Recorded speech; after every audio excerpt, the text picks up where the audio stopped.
Olá, é uma grande alegria estar mais uma vez conversando com vocês, pais dos nossos alunos das escolas em que se trabalha o PQVAE Escola, Programa de Qualidade de Vida com Amor Exigente nas Escolas.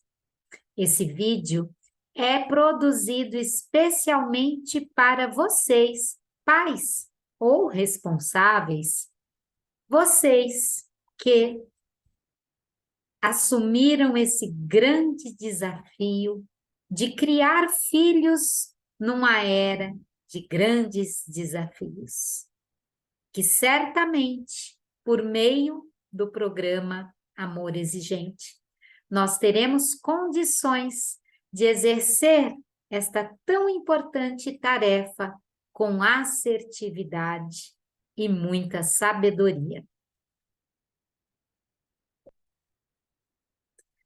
Olá, como vai você? Cada vez melhor? E que dia é hoje? Hoje é o primeiro dia da minha, da sua, da nossa nova vida. Nós iniciamos sempre os nossos encontros do amor exigente com estas duas perguntas motivacionais. O como vai você? A gente espera que se responda cada vez melhor, não melhor que o outro, mas melhor do que eu fui ontem. E quando se questiona que dia é hoje, hoje é o primeiro dia da minha nova vida, porque o ontem já passou. Não temos o poder sobre o que já passou. O amanhã, não sabemos se estaremos lá. Portanto, vivemos só por hoje e para sempre. Vamos falar aqui um pouquinho, né, sobre esse grande programa de auto e mútua ajuda que funciona, que dá certo, que salva vidas. O amor exigente, ele está alicerçado em 4 pilares de sustentação: os 12 princípios básicos comportamentais, os 12 princípios éticos, a responsabilidade social e a espiritualidade pluralista. Hoje, nesta nossa conversa, nós vamos fazer uma reflexão sobre o primeiro princípio do programa Amor Exigente. Este princípio, que também é intitulado identificador, os problemas da família têm raízes na estruturação atual da sociedade.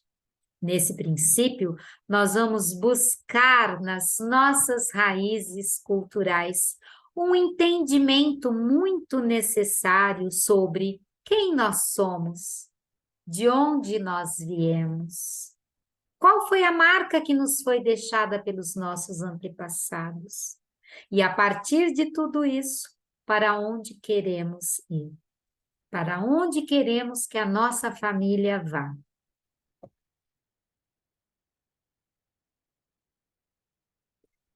Vamos trazer alguns pontos para a reflexão. O primeiro deles é que não existe família perfeita, existe a minha família, existe a sua, a nossa família.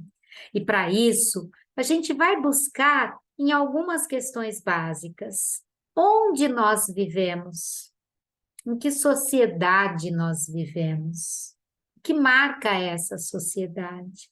Quais são os valores que regem essa forma de conviver, as nossas manifestações culturais, as relações que se estabelecem entre as pessoas? Como nós vivemos? O que nós herdamos dos nossos antepassados? Quem foram os nossos antepassados? Quais são as marcas que eles nos deixaram?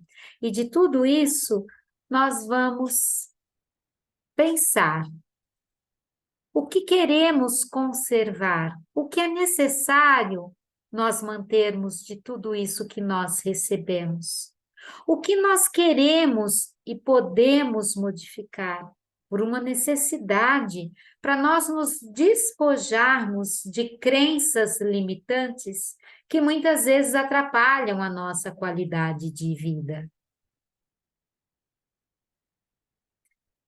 Então, iniciando essa reflexão sobre o princípio identificador, eu lanço essa pergunta. Você sabe de fato quem você é? E para isso, nós faremos uma volta ao túnel do tempo. Vamos bem longe, numa época bem remota, em que as famílias eram muito extensas. Aquelas famílias gigantescas de muitos irmãos que hoje são raridade. Os papéis eram definidos desde sempre, muito bem definidos. A hierarquia ditava as regras para as relações familiares. A posição social era sustentada pelo patrimônio material e pela herança familiar.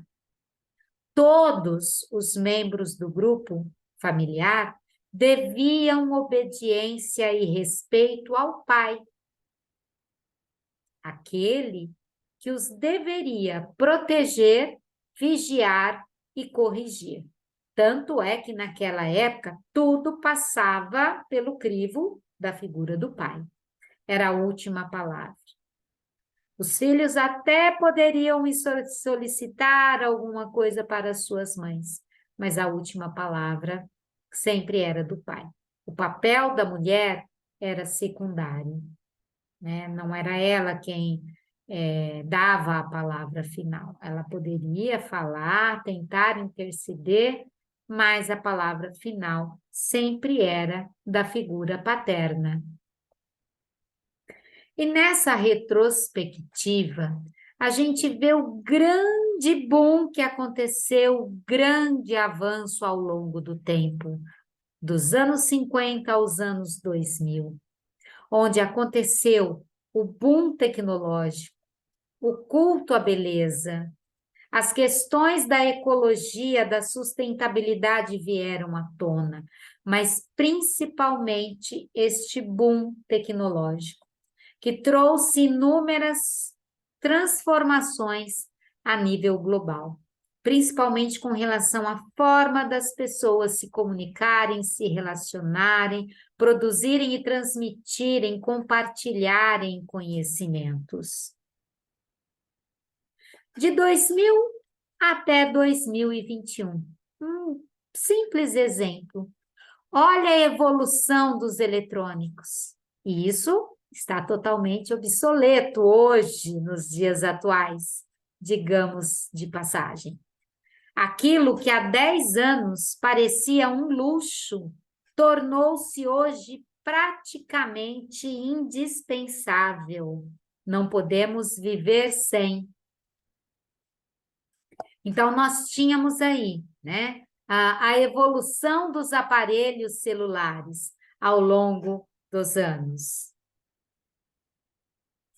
A transformação da linguagem, das formas, das múltiplas linguagens tecnológicas, que nós até podemos falar de multiletramentos.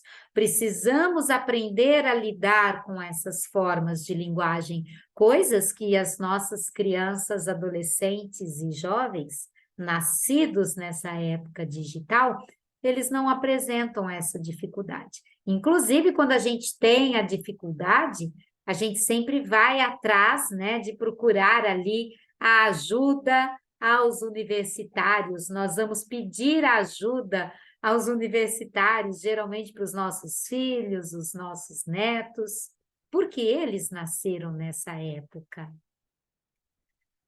Com esse estudo a respeito do primeiro princípio, o grande objetivo é, a partir de uma profunda, consciente e verdadeira reflexão, nós vamos procurar fazer florescer as nossas qualidades, daquilo tudo que nós herdamos dos nossos antepassados e que chegaram até nós como marcas da nossa família.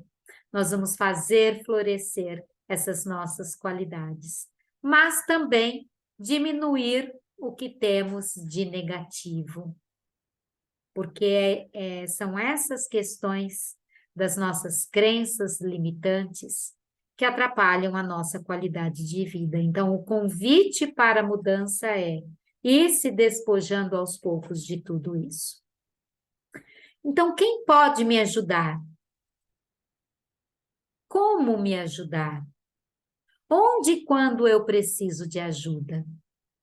E aí, a partir dessa reflexão, nós vamos perceber que nossas raízes culturais podem ser boas ou ruins.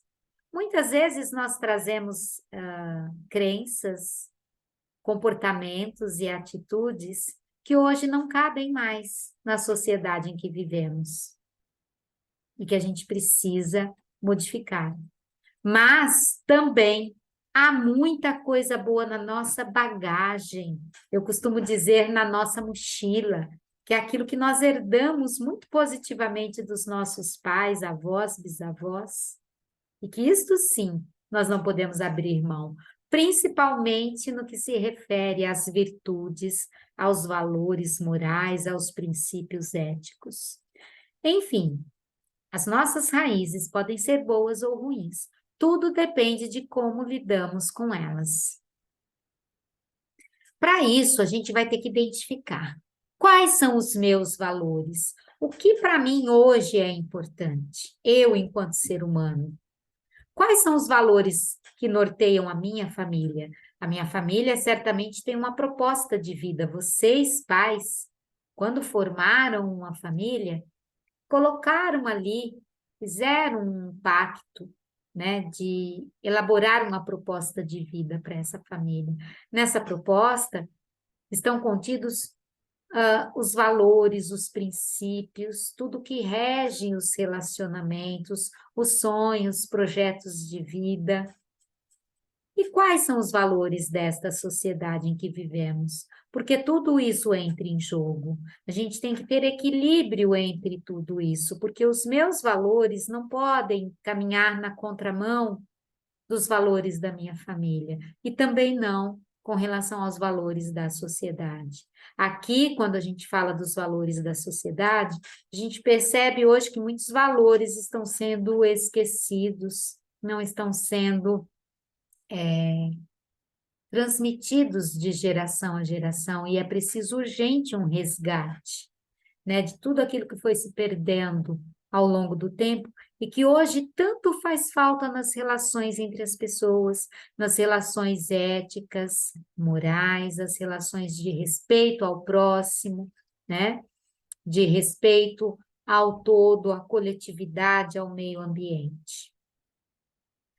Neste princípio, a gente vai pensar em alguns conceitos que são muito importantes, que a gente precisa ter em mente. É importante desenvolvermos nos nossos filhos a autonomia, a capacidade para dizer sim ou não.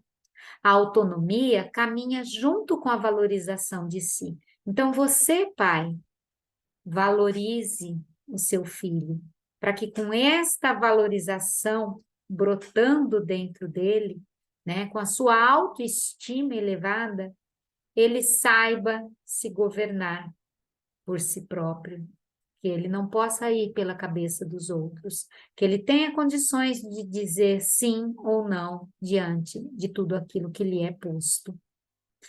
Temos que pensar sobre o preconceito, né? O próprio nome, pré-conceito, é um conceito previamente formado, sem ter uma fundamentação, é fazer um julgamento prévio. Geralmente, esses preconceitos acabam nos colocando em crenças limitantes, e muitas vezes nós fazemos isso com os nossos filhos, né? Principalmente naquela questão de que menino não chora, né? Menino não chora. Como não? Nós precisamos aprender a lidar com as nossas emoções. Ah, menino não pode brincar com utensílios de casinha, de cozinha, né? Não pode aprender a cuidar de uma boneca. Como não, se ele muitas vezes no futuro vai ajudar a sua esposa no papel de marido ali, de ajudar a cuidar da casa, de cooperar com as tarefas, ajudar a cuidar dos filhos. Então, são crenças limitantes que a gente precisa começar a romper. Também devemos falar sobre a competição exacerbada. Porque essa competição exacerbada muitas vezes faz com que as pessoas, para alcançarem os seus desejos, os seus objetivos, passem por cima dos direitos do outro. O consumismo desenfreado. Hoje nós vivemos numa sociedade muito consumista, em que as crianças prestam muito atenção na marca daquele calçado que vai usar, daquela roupa que vai usar, da mochila que vai usar, do material escolar que vai usar, colocando valores superficiais acima daquilo que realmente faz a diferença, que é uma qualidade. O individualismo, a fugacidade, são características da época atual. E diante disso tudo, muitas vezes, valores familiares, sociais, religiosos, políticos acabam entrando em conflito e muitas vezes caindo por terra, fazendo com que hoje as gerações atuais acabem se esquecendo da importância desse resgate, principalmente dos valores que norteiam, que devem nortear a nossa sociedade. Porque lá atrás, quando nós falamos das famílias de antigamente, a gente tinha aquela questão de que uma família era reconhecida, né, pelo seu caráter, pela sua honra, pelo seu nome, né? Ter um nome na praça, como as pessoas falavam, era ser uma pessoa correta, uma pessoa do bem, uma pessoa que o seu nome era uma garantia, né? Isso era muito levado em conta, porque se pautava em valores morais muito fortes. Hoje, quando eu disse daquela eminente inversão de valores, a gente acaba num conflito entre o ser e o ter, né? Antigamente, era importante ser honesto, bom e correto, para ter respeito, crédito e confiança. Para isso se exigia um bom comportamento. Agora, hoje, as pessoas acabam aparentando ser para aparentar ter. Muitos vivem de aparências. E para garantir e manter essas aparências, muitas vezes comprometem valores, né, princípios como a honestidade, como a honra, como o bom caráter, justamente para aparentar ter, aparentar ser. Vamos melhorar? Então fica aí o convite, fazendo uma reflexão das nossas raízes culturais. Então, pais, voltem lá atrás, na época de sua infância. Pensem como foi a criação de vocês, a educação de vocês. Como eram as suas famílias?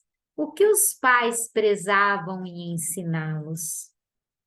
Essa reflexão deve ser profunda, porque a gente deve buscar, de fato, em quem nós éramos lá atrás. O que nós recebemos dos nossos antepassados. Ela deve ser lúcida, porque também a gente não pode esconder coisas que a gente não acha tão corretas debaixo do tapete. Não, porque se a gente descobrir algo que não está de acordo com a nossa proposta de vida hoje, aí sim vem a necessidade da mudança. E ela precisa ser honesta, é olharmos para nós mesmos, sendo fiéis, honestos e verdadeiros. Não é possível falar das raízes culturais sem olhar para nós mesmos e nos perguntar, né?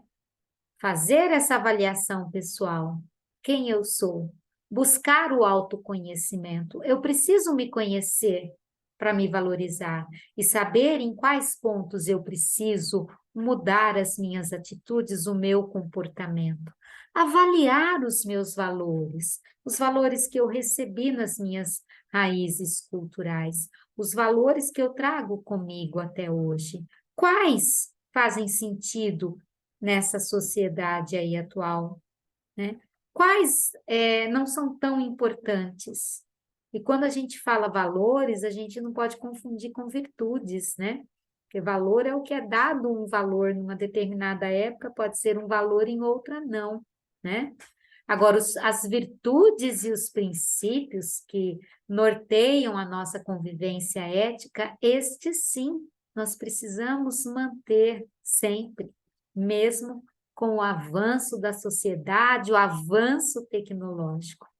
Inventariar minhas características pessoais. Eu sempre digo que nesse momento aqui a gente precisa fazer um inventário, sabe? Pega uma folha de papel, divida essa folha ao meio, de um lado coloca quais são os pontos positivos, os meus pontos positivos, quais são os meus pontos negativos. Muitas vezes a gente não consegue pensar nos pontos positivos porque estamos tão presos às coisas negativas. Então, por isso que essa avaliação deve ser lúcida, honesta, verdadeira. Fazer também esse inventário da nossa família, né? Quais são os pontos positivos da nossa família? Quais são os pontos negativos? Aqueles que a gente precisa mudar para melhorar a convivência. Quem sou eu?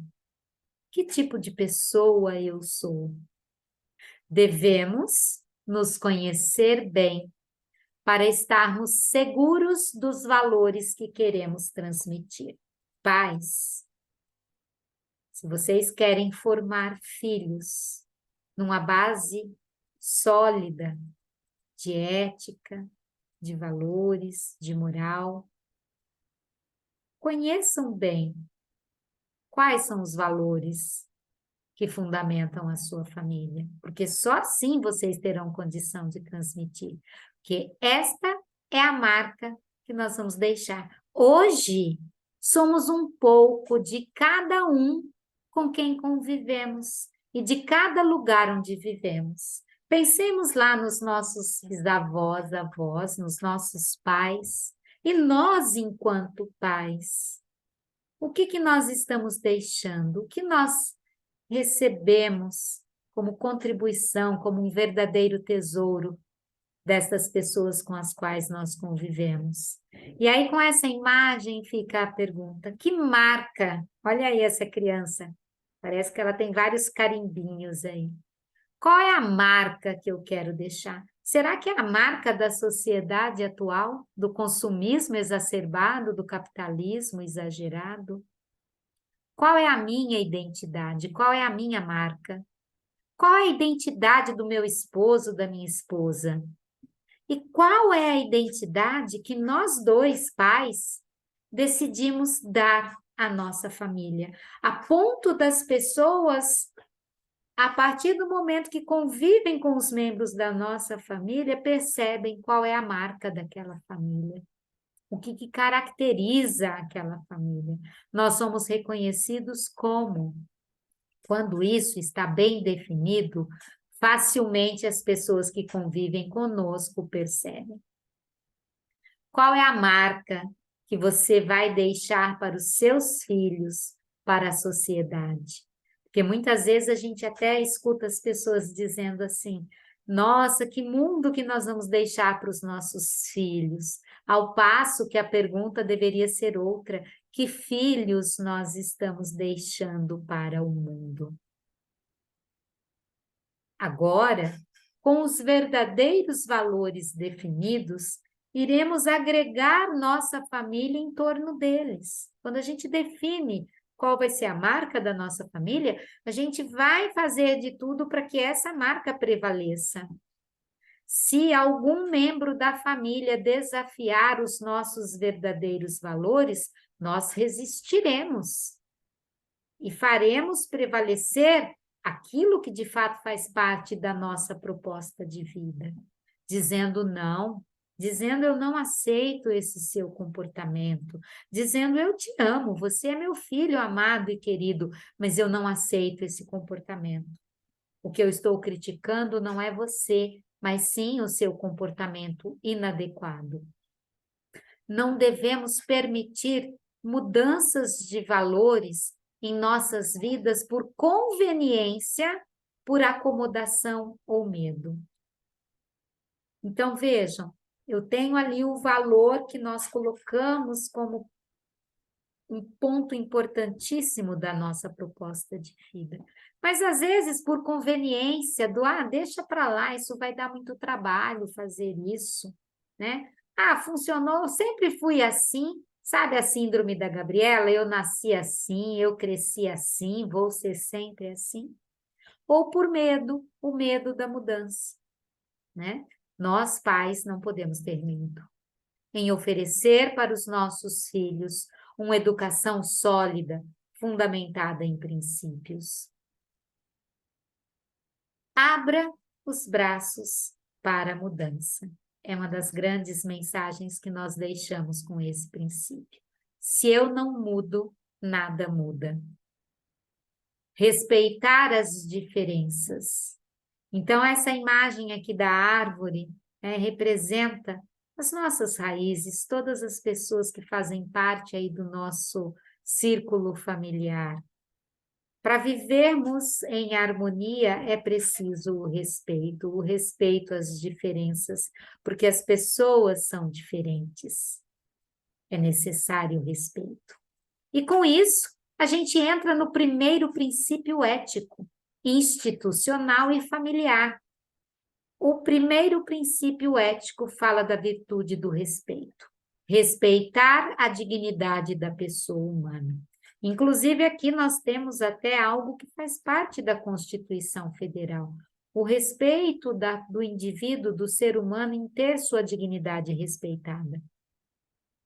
Ética e moral possuem significados diferentes. A ética contempla a nossa conduta individual, familiar e social. É a reflexão e compreensão dos princípios que fundamentam a moral. A moral são as normas, regras e costumes, ou mandamentos culturais e religiosos. Ética e moral devem andar de mãos dadas. Porque se na ética nós temos os princípios e valores que nos constituem, a moral vai ditar o conjunto de regras, de costumes. Tanto que algumas coisas numa determinada cultura são permitidas, em outra não. Né? Então, a moral, ela tem muito a ver com as regras, os costumes culturais, religiosos. Agora, a ética diz respeito a esses princípios, a essas virtudes que compõem a conduta de uma pessoa, de uma família. Respeito é bater palmas para a dignidade humana. Quando eu respeito alguém, eu estou reconhecendo nesse indivíduo a sua dignidade em ser humano. Respeitar a dignidade da pessoa humana envolve amor, envolve proteção, envolve dignidade e envolve o respeito. E para encerrar essa parte dos princípios, né, do primeiro princípio comportamental e ético, eu deixo aqui, falando do princípio identificador, em que nós buscamos as nossas raízes culturais, esse pensamento do filósofo Mário Sérgio Cortella. Na vida, nós devemos ter raízes e não âncoras, porque a raiz alimenta, a âncora imobiliza. E aqui fica ilustrado de uma maneira de fácil compreensão, né? A âncora representando todas aquelas crenças limitantes que nos prendem, que prejudicam a nossa qualidade de vida. Então, a gente não deve ter âncoras, mas sim raízes, porque a raiz alimenta. E é lá nas nossas raízes, nas raízes da nossa família, que a gente vai buscar aquelas virtudes, valores que vão ser a marca permanente da nossa família. E com isso, eu lanço algumas reflexões. Pensando em suas raízes, seu passado, e suas transformações, responda para você mesmo. O que eu trago em minha mochila, em minha bagagem de vida, de ruim que eu gostaria de tirar, que é necessário tirar para eu me sentir mais leve, para o meu caminhar ser mais tranquilo e sereno. O que eu trago na minha mochila de bom que eu quero manter, pois faz bem, pois enaltece a alma, pois melhora as minhas relações. Feita essa reflexão, nós vamos propor uma meta. O que é uma meta? É aquilo que a gente pretende fazer para mudar esse cenário a partir da reflexão. Aquilo que eu percebo que me imobiliza, que me faz mal, eu vou mudar. Só que eu vou mudar a pequenos passos, uma coisa por vez. Por isso, lá atrás eu falei de fazermos um inventário, colocarmos as nossas qualidades, os nossos pontos fracos, e em cima deles colocarmos metas para mudarmos. Se nós falamos muito alto, temos a mania de gritar, parecer que está discutindo e brigando sempre, vamos mudar, vamos colocar uma meta para mudar isso. Procurar falar mais baixo, os filhos vão perceber certamente a nossa mudança. E é através da nossa mudança que a gente inspira a mudança neles. Porque se eu não mudo, nada muda. Aqui eu trago o logo do Educaê Sumaré, que é a nossa equipe de prevenção aqui no município de Sumaré. O logo do amor exigente, como eu já falei, né? A palavra amor escrita bem maior que a palavra exigente. Porque o amor deve prevalecer sobre a exigência. E a exigência deve vir de mãos dadas com o amor. Uma sem a outra não leva para uma vida cada vez melhor. Dependência química é uma doença, mas ainda bem que existe vacina, e a vacina é a prevenção. Então, meus queridos pais, aproveitem esses momentos de reflexão. Se apropriem desses princípios que nós vamos estudar aqui periodicamente. Com certeza, aliado a esse estudo que vocês pais farão e ao que está sendo trabalhado com as crianças, nós vamos certamente contribuir para uma sociedade muito melhor do que a que nós vislumbramos nos dias atuais. E aqui a oração da serenidade, no sentido de que o amor exigente é pluralista. Nós não congregamos nenhuma religião, mas nós sempre encerramos com esta oração. Eu seguro a minha mão na sua, uno o meu coração ao seu, para que juntos possamos fazer aquilo que sozinho eu não consigo. Concedei-me, Senhor, a serenidade necessária para aceitar as coisas que eu não posso modificar, coragem para modificar aquelas que eu posso, e sabedoria para distinguir umas das outras. Força, fé e alegria. Até o próximo.